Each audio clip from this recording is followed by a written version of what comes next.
Yan ang obserbasyon ko kay PBBM. Mr. Balentong King.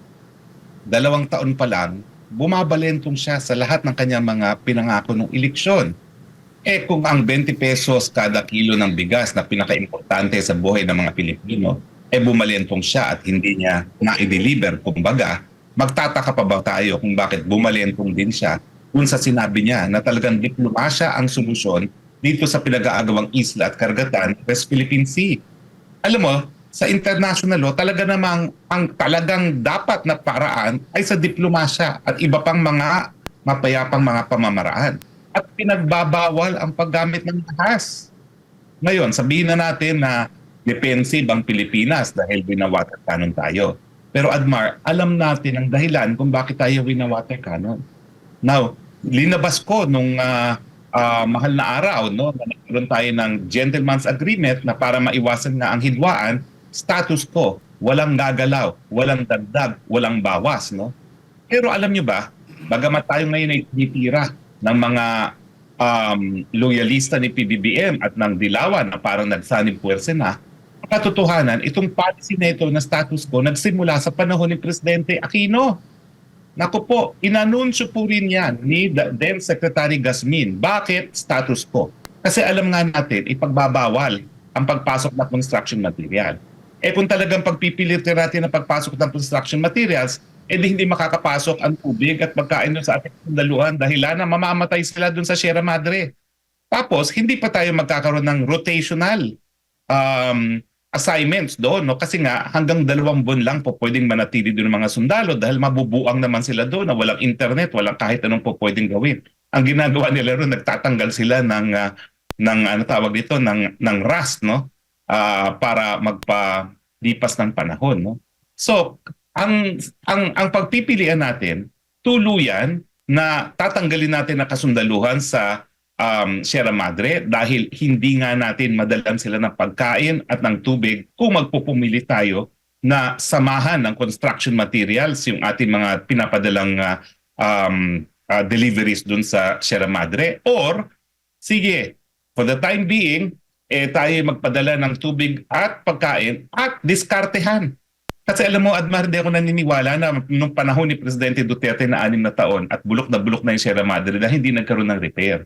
Pero ang diferensya nga, hindi niya winagayway yung pagpasok ng construction materials, diskarte yung ginamit para sinasabay doon sa pagkain at tubig. Now, totoo, nung minsan nagkaroon ng water cannon incident dahil nga inakusa rin tayo na nagpapasok na construction materials. Pero matapos naging malinaw na yan ang posisyon ng China, hindi na nangyari. Pero ulitin ko po ha, imposible na hindi natin repair yan nga Sierra Madre dahil nga bulok na siya. So diskarte, hindi winawagayway. Pero ito talaga, ang estilo ni PBBM parang winawagayway dahil gusto nga niyang lumalang hidwaan dahilan para sa kanyang paniniwala na sasaklolo nga ang mga Amerikano na hindi naman mangyayari. Hindi po yan sikreto. Inanunsyo ko po yan sa mga press briefing ko. Balikan niyo lang ang aking mga press briefing. At 2 beses kada linggo ako nagpe-press briefing no? So paulit-ulit natin sinasabi. Inanunsyo yan ni then Secretary Alan Cayetano na siyang nag-broker niya. Inanunsyo rin yan ni dating Defense Secretary Lorenzana. At uulitin ko po, hindi po bago yan. Kasi nagsimula pala yan sa panahon pa ni Secretary Gasmin.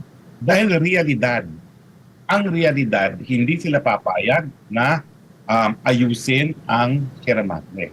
Pero ayaw nating tanggalin ang presensya natin sa Sierra Madre dahil yan ay kumbaga ginagawa nating physical proof na tayong may control dyan sa Ayungin Shoal na kabahagi na ating head. Now, meron pa isang kritiko itong si dating Justice Antonio Carpio.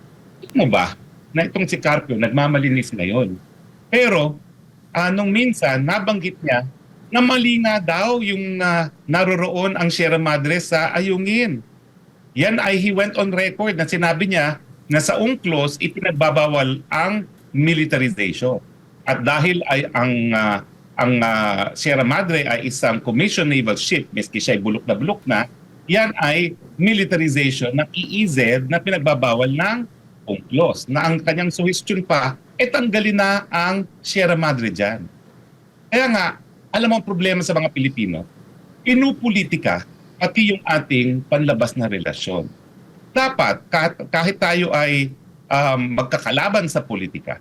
Pagdating sa pang-national interest, dapat united tayo. Hindi po pwede na kapag sila'y nasa kapangyarihan, gagawin din nila ang ginawa ni Duterte. Pero pag si Duterte ang gumawa, i-demonize nila si Duterte. Kasi nalilinlang nga ang taong bayan.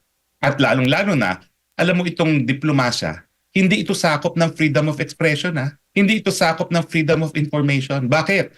Talagang traditional na exception yan sa buong mundo dahil yung pag-uusap sa mga bansa, hindi diyan dapat subject to popularity contest. Eh ang ginagawa ngayon ni PBBM, hindi niya ginagawang popularity contest, dinidemonize naman niya ang China. Kasi nga ang kanyang ulterior motive para malihis na walang katuparan ang kanyang mga kakaunting pangako na ginawa ng eleksyon.